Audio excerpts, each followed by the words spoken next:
Bapak Ibu sekalian yang kami hormati dan kami muliakan, setelah ini kita akan mendengarkan arahan dan motivasi dari Komisaris Utama JMA Syariah.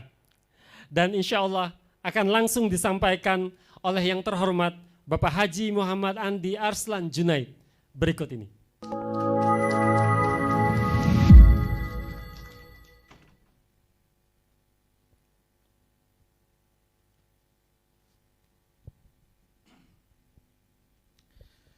Bismillahirrahmanirrahim.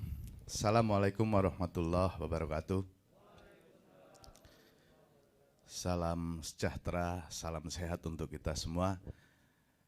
Yang saya hormati Direksi PT JMA, Komisaris, jajaran manajemen dan agent-agent yang hari ini kumpul di Hotel Aston dan juga yang melalui Zoom di Cimahi, Bengkulu, dan beberapa kota yang lain.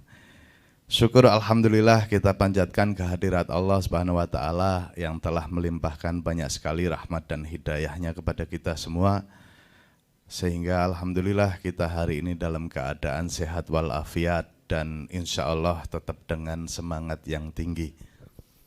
Salawat serta salam kita haturkan kepada junjungan kita Nabi besar Muhammad SAW.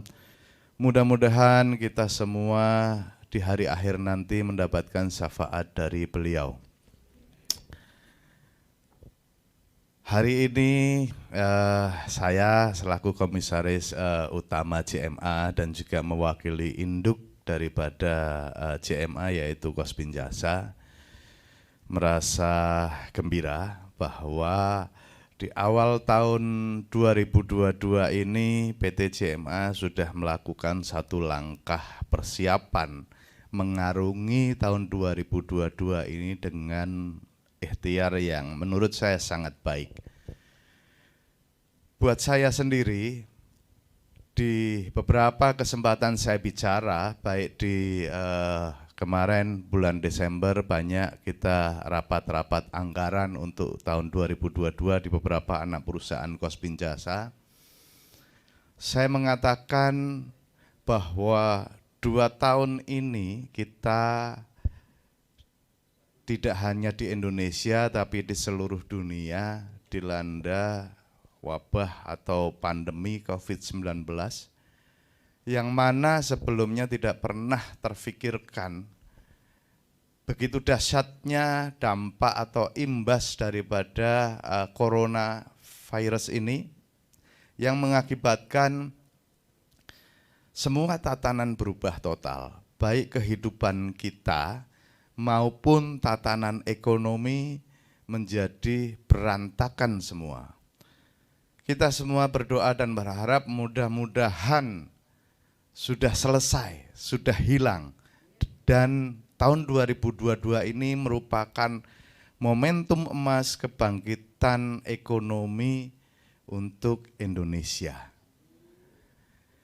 Kenapa saya katakan tahun 2022 ini momentum emas? Karena analisa atau pengamatan saya, kalkulasi saya, tahun 2023 nanti khususnya semester 2 apalagi masuk 2024 bangsa Indonesia sudah beralih energi dan pikirannya dalam kegaduhan politik. Karena tahun 2022 awal itu direncanakan adanya pilpres dan pemilu serentak termasuk pilkada. Jadi kita hanya punya waktu momentum emas 2022 dan semester 1 2023 untuk kebangkitan ekonomi. Imbas daripada COVID ini di dunia usaha menurut saya yang dampaknya cukup besar, boleh saya katakan itu terkena tsunami tanda kutip, adalah dunia asuransi. Salah satunya yang terkena dampak besar. ada hal-hal di luar daripada COVID yang mengakibatkan industri asuransi ini kepercayaannya berkurang. Tapi saya yakin dengan semangat tinggi kita semua,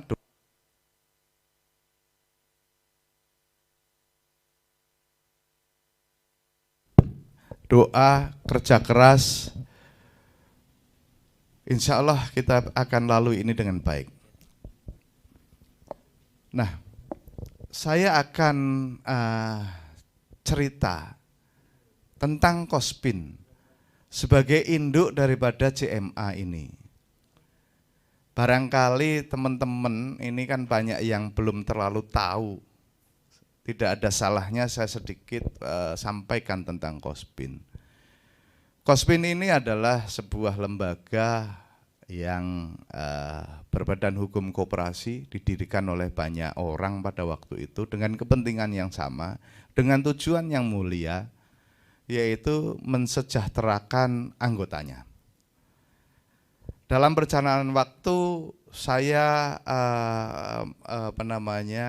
sedikit merubah arah itu, bukan mensejahterakan. Mensejahterakan itu tujuan akhir, tapi saya dalam kondisi yang realistis lebih suka mengatakan memberikan manfaat. Apa yang bisa diberikan manfaat kepada anggotanya oleh Kospin Jasa. Itu lebih terukur menurut saya. Nah, usia Kospin itu sudah 48 tahun. Sudah memiliki anggota ratusan ribu yang tersebar dari berawal dari kota kecil di Jawa Tengah di Pekalongan. Sekarang sudah memiliki 138 kantor dari Bali sampai dengan Lampung, Jawa khususnya yang Pantura itu sudah ada semua. Dan ini merupakan satu kekuatan modal untuk JMA sebetulnya. Karena begini, saya melihat kekuatan Kospin ini adalah loyalitas. Loyalitas daripada anggota-anggotanya. Kospin meluncurkan produk apapun itu sukses. Produk tabungan berbasis wisata dulu hanya domestik, Borobudur, kemudian mungkin di Jogja, mungkin Ancol, Jakarta, mungkin Taman Safari di Puncak dan lain sebagainya, itu destinasi wisata, itu sukses. Tabungan itu diikuti oleh 90.000 penabung, bahkan lebih pada waktu itu, puncaknya sampai 120.000 penabung. Meluncurkan lagi produk tabungan berbasis wisata juga, destinasinya ke luar negeri, ke Singapura, ke Hong Kong, ke Makau, ke Korea, ke Turki, ke Beijing, itu sukses. Diikuti oleh lebih dari 1.500 peserta. Pertanyaannya adalah, kuncinya apa sih? Ketika meluncurkan atau melaunching produk, itu sukses. Ini kan nanti akan terkait dengan JMA, karena JMA hari ini akan melaunching produk juga. Kuncinya adalah kepercayaan. Dan itu tadi, manfaat yang diberikan oleh Kospin kepada anggotanya itu jelas dan terukur. Inilah yang menimbulkan kepercayaan itu. Lebih dari 5 tahun yang lalu di Kospin saya bilang bahwa sebelum COVID ini, mungkin 8 tahunan saya sudah mulai bicara ini. Perusahaan yang akan bertahan dari persaingan sebelum COVID ini, padahal ini sebelum COVID. COVID tentunya lebih berat lagi. Minimal perusahaan itu punya 4 pilar. Yang pertama, SDM yang tangguh. Yang kedua, jaringan. Jaringan ini menurut saya, yang saya terjemahkan di Kospin, itu bisa software, bisa hardware. Hardware yang saya maksud adalah 138 kantor di berbagai kota itu. Software yang saya maksud adalah jaringan bisnisnya, dari anggota-anggota di 138 kantor itu. Yang ketiga adalah perusahaan tersebut mempunyai IT yang kuat. Yang keempat, loyalitas. Saya akan bahas, saya akan urai satu persatu yang saya terapkan di Cospin lebih dari 8 tahun yang lalu. SDM yang tangguh. Tahun 2016, saya sudah melihat kelemahan daripada SDM itu. Ini nanti yang JMA tinggal dibatin saja, benar atau tidak omongannya Pak Andi ini. Kerasa atau tidak nih. Saya melihat di Cospin itu SDM perlu ditingkatkan. Karena apa? Beberapa kali di Cospin ini ketika buka lowongan pekerjaan itu kemudian ketika semua tes-tes itu sudah dilalui dan lulus semua tes dan sudah dinyatakan diangkat sebagai karyawan Cospin Jasa, dulu sebelum COVID itu harus on the job training 1 bulan. Nah di situ saya nongkrongin, beberapa kali nongkrongin anak-anak baru itu. Saya tanya, Dek, selamat ya sudah gabung di Cospin. Saya mau tanya, sebelumnya tahu enggak yang namanya koperasi? Enggak. Tahu enggak yang namanya Cospin Jasa? Enggak. Lah terus kok daftar di Cospin Jasa? Saya itu dulu cita-citanya pengen kerjanya di Pertamina Pak, pengen kerjanya di Bank Mandiri, pengen kerjanya di Medco. Artinya perusahaan-perusahaan besar, baik itu swasta maupun BUMN, ini yang ada di angan-angan anak-anak muda lulusan perguruan tinggi yang baru lulus. Dan saya maklum, pasti mereka pengennya di situ. Atau kalaupun jadi pegawai negeri pengennya ya di Kemenkyu, di mana artinya yang jauh lebih bergengsi daripada di koperasi. Saya tanya, lah kok akhirnya nyantolnya di Cospin? Lah saya nggak diterima semua Pak di sana. Kebetulan yang saya baca selebaran yang ada lowongan di Cospin. Disitulah saya berpikir, berarti Cospin ini mendapatkan, SDM yang kelas 2 dan kelas 3. Kenapa? Yang kelas 1-nya sudah diambil tadi itu.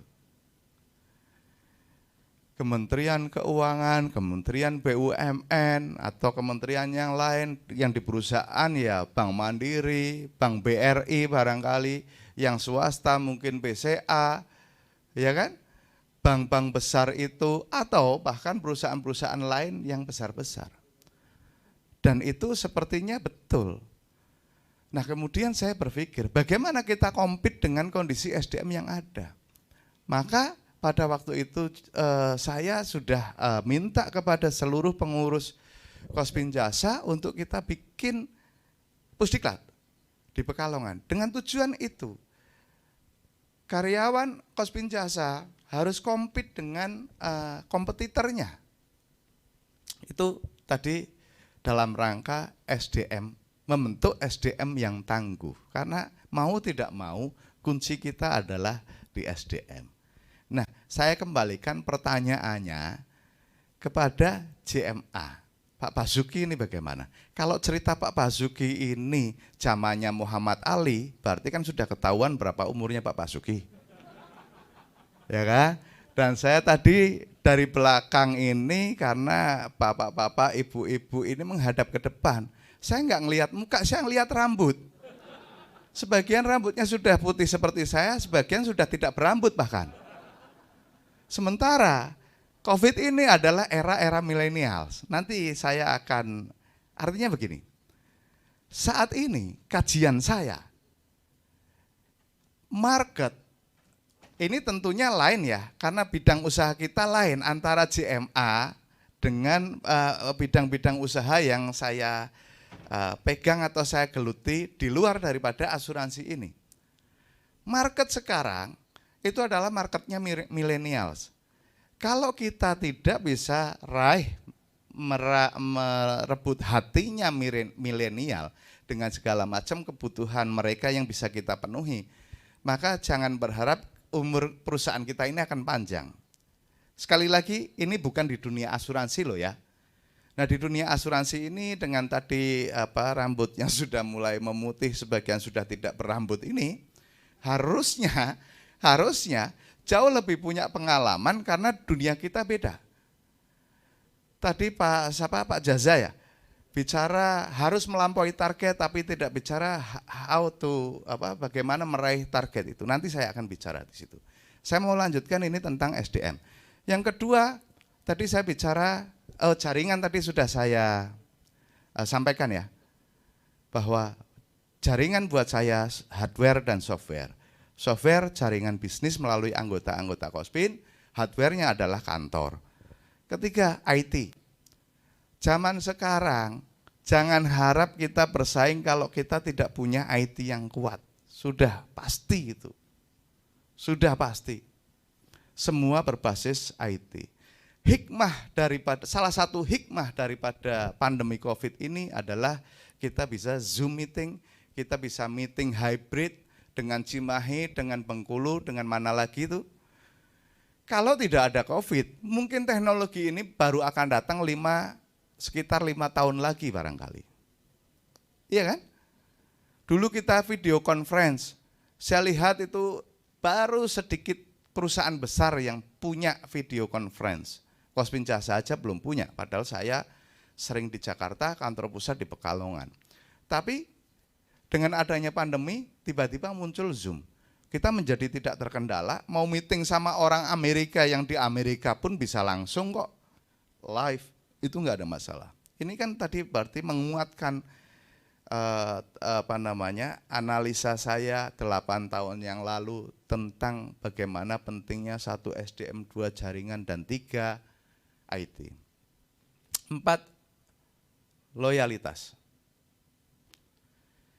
Loyalitas sedikit tadi saya sudah ulas, saat ini banyak orang yang berpikir pragmatis, saya dapat apa ketika saya gabung di Kospin Jasa.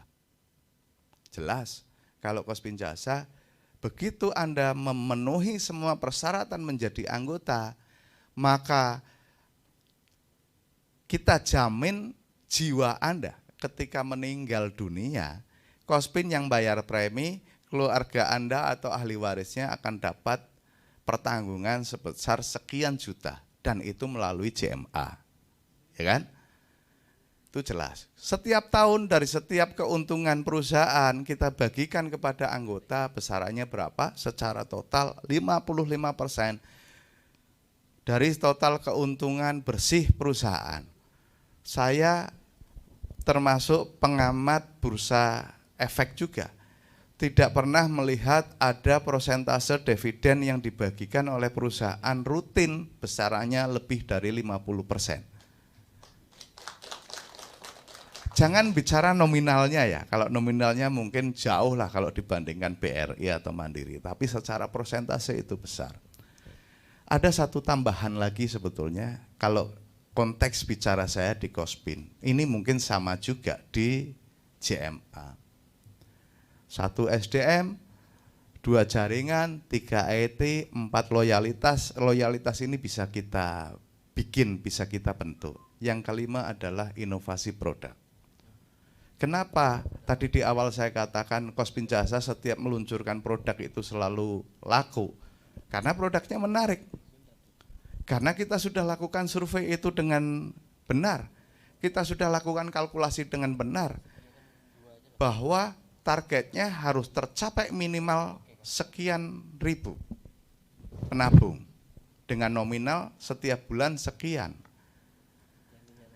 Kedua, kebanyakan produk-produk Kospin itu juga atas masukan dari anggota-anggota kita, sehingga mereka merasa dilibatkan di dalam setiap kebijakan Kospin, mau tidak mau kemudian merasa diuongke ya, bahasa Indonesianya apa itu, diuongke itu lebih dihargai lah, lebih dihargai.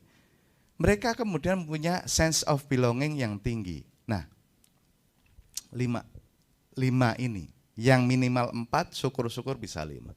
Ini kunci menurut saya kesuksesan Cospin. Lah, JMA bagaimana? Monggo dijawab dalam hatinya. Apakah sudah punya 4 persyaratan dasar itu untuk menjadi perusahaan yang kuat, yang tangguh, dan lain sebagainya. Saya akan mengomentari tadi Pak Jaza bilang kita harus melampaui target. Saya kasih sedikit trik. Ini saya akan kasih contoh. Dan saya akan bertanya kepada bapak-bapak marketing. Ini air mineral. Kebetulan saja di sini mereknya Club. Yang normal di pasaranan itu mereknya mineral, aqua, aquaria, apalagi itu. Fit dan lain. Oke lah, itu anggap ini sama lah ya. Saya mau tanya. Harga sebotol air mineral 600 mili ini berapa? Saya mau tanya. Yang bisa angkat tangan, barangkali yang benar nanti saya kasih hadiah. Barangkali. Berapa? Berapa? 3.500. Ada jawaban yang lain? Ya berapa? Harga saya tanya harga. 3.500, 5.000, 5.000. Ada harga yang lain? Saya tanya harga. Saya tanya harga berapa? 50.000. Yang lain yang di depan ada jawaban yang lain? Yang 10.000, yang 15.000, yang 20.000 atau apa? Angkat tangan yang benar saya kasih hadiah. Angkat tangan dong. Berapa? 40. Yang depan berapa Pak? 4.000, 3.500, 4.000, 5.000, 50.000, 40.000. Ada yang 25 atau 20? Berapa Pak? 100.000? 11.000, oke. Ini yang saya contohkan sebetulnya menyangkut integritas dan kapasitas. Angka itu sebagai ilustrasi saja buat saya. Yang jawab 3.500 itu betul, yang jawab 4.000 betul, yang jawab 11.000 betul, yang jawab 50.000 betul, yang jawab 40.000 betul. Barangnya sama, pabriknya sama, diangkut, ini ada di buku saya ini sebetulnya. Diangkut dengan kendaraan yang sama dari pabrik untuk distribusikan. Ini kemudian dijual dengan harga yang berbeda-beda. Pertanyaannya, kepada diri kita sendiri, kita mau yang harga berapa untuk diri kita? Ini integritas dan kapasitas. Kalau saya maunya yang Mas pakai topi ini, karena tadi 50.000 tertinggi dibanding yang lain. Saya, untuk diri saya hargain yang tertinggi, 50.000. Saya punya syarat enggak? Memenuhi persyaratannya enggak untuk diri saya ini menjadi 50.000. Ibarat ini aqua, angka ini hanya ilustrasi. Tapi buat saya, ini menyangkut kapasitas dan integritas kita. Ketika saya yang 50.000, maka saya akan dicari orang. Saat ini, mohon maaf, ini hanya motivasi, tidak bermaksud ria atau sombong. Saya menjadi baik itu direktur maupun komisaris utama atau komisaris di lebih daripada 10 perusahaan yang berbeda. Lebih yang berbeda. Dan sekarang saya juga sedang diminta, saya belum mau, untuk memimpin perusahaan yang punya gedung besar sekali di Jakarta. Saya belum mau sampai saat ini. Saya dicari orang. Kenapa? Harga saya 50.000, termahal dibanding yang lain. Karena saya merasa saya memenuhi persyaratan itu. Kenapa? Saya punya integritas, saya punya loyalitas, saya merasa tidak pernah cacat dan lain sebagainya, maka orang cari saya. Ini simulasi ini sama. Kalau kita bicara marketing, saya mau tanya kepada Bapak Ibu, marketing yang di depan, Ya, berapa Anda kenal orang atau orang kenal Anda? Ya, kita kenal orang nih, tetangga, teman saudara, teman sekolah atau apa, atau orang lain kenal kita, ya, berapa banyak? Saya mau tanya. 10.000 ada? Termasuk followers, boleh deh. Coba, ini saya mau tanya marketing nih, yang di depan. Ada yang merasa punya kenalan atau orang kenal Anda 10.000 orang, ada? Kalau ada, saya mau buktikan. Ya, saya mau coba lihat followersnya dia berapa di medsosnya. Kalau TikTok itu kan ini saja ya, per konten ya. Per konten, jangan yang per konten. Normally aja, normally berapa? Kalau 10.000 tidak ada, saya mau tanya, 5.000 ada nggak? Saya turunin lagi 3.000. Ada? Oke, 3.000. Yang di depan belum ada yang jawab, saya turunin lagi 2.000. Ada nggak? Oke, ada ya. Saya kunci angkanya 2.000 dan Mas MC itu 3.000. Saya mengatakan, orang kenal saya atau saya kenal orang untuk diri saya. Sekali lagi bukan maksud sombong ya, ini hanya motivasi nih.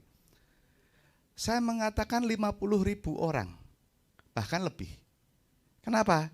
Pada saat kemarin saya dukung adik saya pilkada saja, yang persiapan waktu 3 bulan, bisa. Itu salah satu parameter. Kemudian di ruangan ini, mohon maaf, semua tahu nama saya belum tentu tak tahu nama satu persatu, termasuk Mas MC saya nggak tahu namanya. Ya, di luar sana di Kospin karyawannya 2.000 orang, Kospin saja, sampai yang baru-baru itu saya nggak kenal namanya. Jadi kalau saya klaim saya kenal orang 50.000 atau orang lain mengenal saya lebih dari 50.000 orang, setuju nggak? Setuju kan? Make sense kan? Oke, pertanyaannya, ketika mau jualan, potensi yang mana bisa jual lebih besar? Saya atau kalian? Ya pasti saya. Benar ya? Ketika ada satu perusahaan air minum yang baru deh, air minum aja kita contohkan. Datang ke sini, bilang, Pak tolong dipasarkan dengan iming-iming, bonus dan lain sebagainya. Maka dengan potensi yang saya miliki, saya kenal lebih dari 50.000 orang ini, dengan Mas MC 3.000, dengan tadi di sana 2.000, potensi yang bisa jualan lebih banyak siapa? Saya mau tanya. Saya kan? Inilah kenapa Atta Halilintar lebih kaya dari Anda. Kenapa Raffi Ahmad lebih kaya dari Anda? Karena dia punya gerbong. Sekarang yang dicari adalah gerbong. Itulah kenapa kalau kita bisnis kita harus banyak bergaul. Tidak mungkin kita bisnis kita tidak bergaul, kita tidak mengenal komunitas, kita tidak kenal organisasi-organisasi yang akan menunjang bisnis kita. Susah Anda akan mencapai target yang ditetapkan oleh Pak Basuki itu. Kita bicara hari ini, alhamdulillah, terima kasih TV Muhammadiyah sudah berkolaborasi kita. Acara ini diliput oleh TV Muhammadiyah. Saya membayangkan, kalau saya tidak salah, mohon maaf kalau salah, kalau tidak salah warga Muhammadiyah ya nyebutnya ya, atau anggota Muhammadiyah jumlahnya kurang lebih 60 juta di Indonesia. Kalau saya tidak salah, mohon maaf kalau salah, mungkin kalaupun salah sedikit lah. Saya bayangkan kolaborasi JMA dengan Muhammadiyah, ini pasar yang luar biasa. Tinggal bagaimana kita bicara saling menguntungkan, win-win, kemudian kita bicara untuk maju bersama dan lain sebagainya. Bisa enggak? Kalau 10% itu 6 juta orang, kalau 1% itu 600.000 orang, Kalau 1 per mil itu 60.000 orang. Kalau di bawahnya 0,1 per mil itu apa tuh? Ya kan? 6.000 orang itu cukup untuk memenuhi targetnya Pak Basuki itu tadi cukup sebetulnya. Nah, kan kita tidak pernah buka potensi-potensi mana yang bisa kita sasar dengan contoh-contoh saya tadi, Atta Halilintar, Raffi Ahmad. Sekarang apapun sepak bola pun nyari Raffi Ahmad. Ya kan? Mau bikin basket nyari Raffi Ahmad. Mau bikin restoran nyari Atta Halilintar. Karena mereka punya ini. Nah, kita punya tapi kita diamkan begitu saja. Kita kenal baik dengan Muhammadiyah, tidak pernah duduk bicara, ayo bicara bisnis dengan Muhammadiyah, amal usaha, saling menguntungkan dan lain sebagainya. Ini potensi yang harus digali. Di luar itu tadi Kospin yang dimanfaatkan, kita kenal banyak yang lain, yaitu dimanfaatkan. Kalau tidak akan sulit. Nah, saya kasih satu lagi trik yang saya terapkan di Kospin Jasa sehingga alhamdulillah di tengah pandemi pun di bawah target, iya kita akui dan tetap kita syukuri, tetapi masih masih reliable dengan kondisi yang ada. Kondisinya Kospin. Kenapa? Karena saya selalu tekankan, anggaplah target kita ini 100 juta. Masing-masing marketing. Kemudian kan bagaimana cara meraih target itu? Di Kospin saya bilang begini, 1 tahun ada berapa bulan? 12 bulan. Biar gampang ngitung saja, saya jadikan 120 juta lah. Maka sebulan 10 juta, betul? Tapi itu salah atau betul? Kalau kita ditarget 120 juta, maka setiap bulan kita harus dapat 10 juta. Salah atau benar itu? Benar ya? Benar tapi salah menurut saya. Dalam konteks bagaimana meraih target. Kalau dibagi 12, maka tidak akan tercapai. Kalau rezekinya enggak bagus. Di Kospin yang saya terapkan, dibagi 6. Jadi setiap bulan 20 juta. Kenapa? Perjalanan itu selalu belum tentu seperti yang direncanakan. Ada meleset-melesetnya sedikit, dilalah kita sudah janjian sama orang, hujan, musim hujan kita nggak bisa keluar dan lain sebagainya, ada saja kendala. Tapi kalau kita sudah gulung di depan, dibagi 6, ada yang meleset, kita masih punya cadangan waktu 6 bulan lagi untuk ngejar yang lain. Tetapi ketika 1 tahun itu bisa Anda raih 6 bulan, maka 6 bulan berikutnya Anda bisa gulung buktikan di depan direksi bahwa saya marketing yang paling top nih di JMA. Saya bisa 2 kali lipat dari yang ditargetkan. Maka harga Anda seperti dengan tadi saya mengatakan saya pinginnya harga 50.000 itu. Benar nggak? Benar kan? Kalau kita bagi 12, 10, 10, 10, dilalah musim hujan, puasa, malas keluar, bulan puasa penuh, ya susah kan kita capek. Di Kospin inilah yang saya terapkan. Maka sepanjang tahun alhamdulillah Kospin grafiknya selalu naik, turun ini karena Covid. Enggak apa-apa, yang lain ambruk kok kita masih positif. Alhamdulillah. Ini yang saya selalu tekankan di Kospin. Sehingga mohon maaf, anak-anak di Kospin sekarang sudah mulai berani mantah saya. Tanda kutip yang positif, Bos. Mantahnya yang positif. Cuman segitu Pak target buat saya. Wah, asik nih saya bilang. Oke, kalau you dapat berapa? Kamu tulis sendiri deh. Saya ajak jalan-jalan ke luar negeri. Sebelum ada karantina 14 hari. Ketika sudah 14 hari saya bilang ya udah ke Jogja saja, ke hotel saya. Kan seperti itu. Artinya punishment and reward itu sangat mutlak diperlukan. Kita tinggal bikin aturan main punishment and reward yang fair. Di Kospin saya bikin transparan, jelas. Spiritnya adalah fastabiqul khairat. Saya bikin kantor cabang itu ada kelas 1, 2, 3, 4. Yang kelas 1 saya pastikan at least kendaraan Kendaraan dinasnya Innova yang terbaru, apa namanya, Ribbon apa? Yang kelas 1. Yang kelas 2 apa? Ya, di bawahnya lah. Ribbon mungkin yang second. Second baru 3 tahun atau apa. Ya artinya saya berjenjang. Tunjangan saya bikin berjenjang. Fasilitas rumah dinas saya bikin berjenjang. Kalau kelas 1 mungkin sewanya yang 200 juta, maksimal 200 juta, saya masih merem. Tapi yang kelas 2 dan lain sebagainya tentunya ke bawah. Semuanya terukur, semuanya transparan, semua tahu dan semua pengen ngejar jadi kelas 1. Saya nggak usah banyak ngomong lagi, mereka sudah berkompetisi sendiri kok. Fastabiqul khairat kok, karena ukurannya jelas. Ketika target saya sekian, kemudian kelolaan aset saya sekian, maka kantor saya akan naik kelas. Ketika naik kelas, bonus pun akan lebih besar dibanding kelas di bawahnya. Jadi begitu Pak Bas. Pak Bas baru ngundang saya hari ini, jadi saya baru ngomong rahasia itu hari ini. Tidak mungkin yang namanya target itu dicapai dengan cara tadi. Iya benar, caranya benar. Tapi menurut saya bukan tipikal orang yang begitu karena harga saya 50.000 tadi. Ya kan? Gulung di depan. Kalau tercapai alhamdulillah, sisanya buktikan kamu memang lebih baik dibanding yang lain. Kalau belum tercapai, kita masih punya waktu 6 bulan untuk ngejar kekurangan itu. Nah, sepertinya saya harus review semua ini nanti anggarannya di JMA ini, direksi.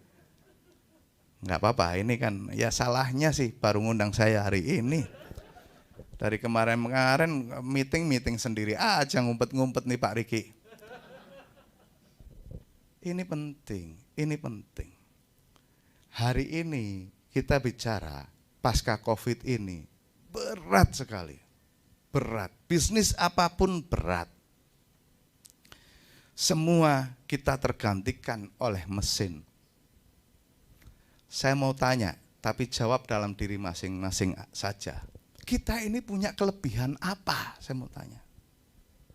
Dari sisi skill, dari sisi pertemanan, jaringan, kemudian semangat kita ini punya kelebihan apa sih? Kalau kita bicara kompetitor kita adalah yang muda-muda dan lain sebagainya. Sebentar lagi, 5 tahun, maksimalnya 10 tahun lagi, disruption ini akan tambah kencang lagi. Percaya saya, ketika maksimalnya hitungan saya dalam hitungan 10 tahun ke depan, mobil sudah beralih ke listrik, maka terjadi disruption yang menurut saya cukup mengguncang ekonomi. Kenapa? Bulan lalu PLN sudah mengeluarkan statement bahwa haram, tanda kutip, mulai 2026 pembangkit listrik berdasarkan bahan bakar fosil. Batu bara, minyak, dan lain sebagainya. Dia akan beralih kepada tenaga surya, tenaga air, dan lain sebagainya. Mobil akan sama, menjadi listrik. Saya membayangkan 5 tahun lagi kita semua sudah bicara mobil listrik yang bayangan saya tidak seperti hari ini. Hari ini kan saya lah mungkin mampu beli Tesla ya, bukan sombong sekali lagi. Tapi saya masih mikir, kalau saya mau ke Pekalongan, habis baterainya, mau ngecasnya bagaimana? Ya kan? Tapi saya yakin teknologi ini akan berkembang 5 tahun lagi, mungkin ngecas mobil cukup power bank untuk mobil. Dan ini sangat mungkin loh ini terjadi. Kita masuk rumah tinggal colok, garasi kita yang penting ada colokan. Kebutuhan dasar hidup kita ini kan sekarang dulu sandang pangan papan kan? Kan sekarang 4. Sandang pangan papan colokan. Hidup kita tergantung dari handphone. Duit kita nanti 3-5 tahun lagi akan semuanya ada di handphone. Duit kertas itu mungkin ya seperlunya saja. Dan ini akan semakin cepat seperti halnya hari ini Zoom dan hybrid itu kita ikuti. Yang tadinya tidak kita bayangkan sebelumnya. Di sini hati-hati. Kita bisa tergilas oleh zaman. Kalau kita tidak punya keunggulan, kita tidak punya keunggulan komparatif dibanding tempat duduk sebelah Anda misalkan, kawan Anda ini, terutama yang muda-muda ini, kita akan menjadi biasa saja. Saya dididik oleh Pak Zaki, almarhum ayah saya, yang dia selalu mengatakan kepada saya pada waktu itu, tapi ini saya ambil untuk diri saya. Pada waktu itu tahun-tahun 2000-an awal Kospin itu masih sangat kecil. Beliau mengatakan, saya akan jadikan Kospin Jasa ini perusahaan yang diperhitungkan. Saya tidak mau Kospin Jasa ini hanya dihitung. Tahu bedanya? Seperti tadi saya mengatakan, kalau saya diperhitungkan, orang cari saya. Siapa ini Pak Andi? Oh, Pak Andi kira-kira yang mampu mengatasi persoalan ini. Tapi kalau Kospin Jasa, ada bank mau masuk di Pekalongan misalkan, maka yang dilakukan survei di antaranya kompetitor yang terbesar, terberat dihadapi ini adalah Kospin Jasa. Itu namanya diperhitungkan. Tapi kalau dihitung, kata Pak Zaki, maka koperasi di Indonesia ada berapa? Katakanlah 10.000, salah satunya adalah Kospin Jasa, itu cukup dihitung. Kita nggak mau JMA juga dihitung Pak Bas. Asuransi syariah jiwa di Indonesia ada berapa? Salah satunya adalah JMA. Saya nggak mau, bukan level saya, bukan level 50.000 tadi. Saya mau ke depan JMA adalah asuransi jiwa syariah yang diperhitungkan. Kenapa diperhitungkan? Karena produk-produknya memenuhi kebutuhan masyarakat. Kenapa diperhitungkan? Karena SDM-nya tangguh-tangguh. Kenapa diperhitungkan? Karena marketingnya, komunikasinya sangat bagus. Helpful dan lain sebagainya. Orang sudah tidak bicara berapa harganya, berapa rate-nya, berapa preminya. Tapi kedekatan-kedekatan personal seperti itu, itulah yang penting. Ketika manfaatnya mereka rasakan, harga bukan ukuran, premi bukan ukuran. Nah, saya mau ke depan, dimanapun Anda berada, marketingnya JMA, mari sama-sama jadikan JMA ini perusahaan asuransi jiwa syariah yang diperhitungkan di Indonesia. Ini akan kembali kepada kita. Mohon maaf, kalau saya salah ya mohon dimaafkan. Di antara kita banyak yang tidak bisa membedakan antara uang dengan rezeki. Berangkat kerja di JMA, kita mau cari apa? Kita mau cari uang. Menurut saya salah. Yang kita cari rezeki. Rezeki yang barokah. Kalau kita cari uang, tidak ada keberkahannya. Dapat gaji, dapat komisi lah ya, kalau marketing ya. 10 juta kurang, tidak jadi apa-apa. Tapi kita lihat, guru-guru madrasah dan lain sebagainya, mungkin gajinya ratusan ribu. Mungkin di bawah UMR. Tapi dia bisa nyekolahkan anaknya sampai jadi sarjana dan lain sebagainya. Karena rezeki yang berkah. Nah, mari luruskan niat kita. Mari kita cari rezeki yang halalan thoyiban yang barokah. Melalui apa? Melalui JMA. Kita tidak cari duit di JMA. Karena duit berapapun kurang. Karena sifatnya duit adalah serakah. Gambarnya saja burung. Ditangkap susah, ketangkap gampang lepas. Coba lihat, duit-duit kita gambarnya burung semua. Ya. Mari luruskan niat kita di JMA ini. Supaya apa? Supaya target kita bisa dapat. Ketika dapat komisi, enak, berkah, adem, berkahi untuk keluarga kita dan lain sebagainya. Ini yang paling penting. Judulnya syariah kok kita. Bukan kapitalis, bukan asuransi kapitalis. Ya kan? Asuransi jiwa kapitalis, bukan. Asuransi jiwa syariah. maka yang kita cari adalah keberkahan dari rezeki yang kita dapatkan dengan cara-cara yang baik, halalan thayyiban. Kenapa? Kita akan biayai membesarkan anak-anak kita, keluarga kita melalui rezeki kita kok, bukan melalui uang kita. Terlalu kecil kalau kita hari ini masih bicara tentang uang. Ketika bicara uang, maka mohon maaf, akan sangat mudah tergelincir untuk melakukan manipulasi dan lain sebagainya, hal-hal yang bersifat tidak baik, yang bersifat jelek. Tapi kalau kita cari rezeki, itu tadi, ikhtiarnya harus benar. Tadi, target kita berapa? Ya gulung 6 bulan di depan, syukur-syukur 4 bulan di depan dan lain sebagainya. Kemudian kita mulai perbajak relasi kita, perkenalan kita, pertemanan kita, aktif di organisasi manapun. Organisasi pengajian sekalipun itu boleh, nggak ada masalah. Yang penting banyak teman. Temanlah yang akan membantu kita. Nah, dari situ, itu sifatnya kan ikhtiar. Apa yang kita cari? Keberkahan. Sehingga enak-enak aja. Saya juga heran ketika saya tidak sebut nama perusahaannya. Nilai-nilai seperti inilah yang diterapkan di Kospin Jasa sejak dulu sampai sekarang. Alhamdulillah saya bisa pertahankan. Untuk ukuran saya, tahun ini saya sudah tahun 2020 harusnya mobil dinas saya di Kospin Jasa ini sudah diganti karena S-Class-nya sudah tahun 2020. Tapi saya tahu diri, kita semua dalam kondisi yang susah.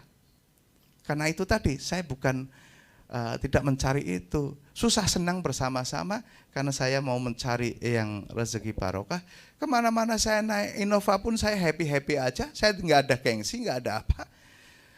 Saya bandingkan dengan perilaku teman saya di perusahaan yang lain, saya sekali lagi saya tidak sebut perusahaannya, maka mereka berlomba-lomba cari fasilitas, bahkan tidak sakit pun ya tetap ke rumah sakit. Apalagi kalau teman-teman kita ini off the record ya, beberapa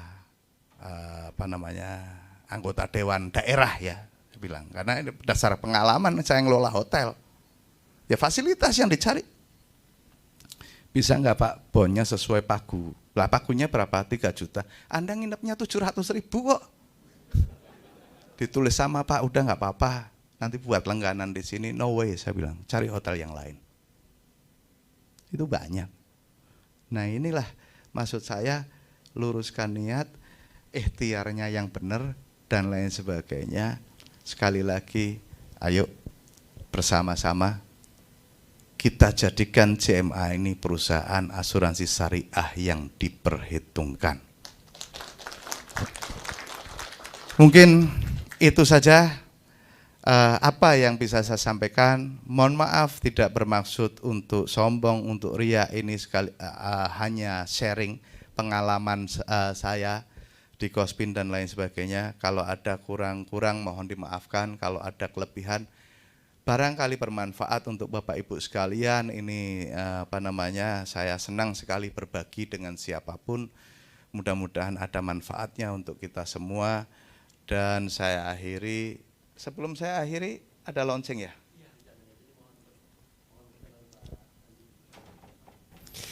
Baik, Pak Andi mohon berkenan untuk di tempat terlebih dahulu. Saya ingin minta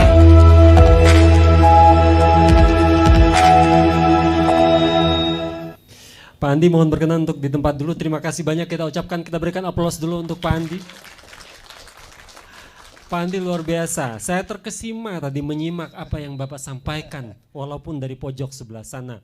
Banyak hal sekali yang bermanfaat yang bisa kita catat gitu ya, untuk kondisi saat ini, untuk kita biar bisa survive. Tadi yang paling menarik, kita jangan menjadi perusahaan yang dihitung, tapi harus diperhitungkan. Dan kita yakin JMA Syariah mampu untuk itu. Amin, insya Allah.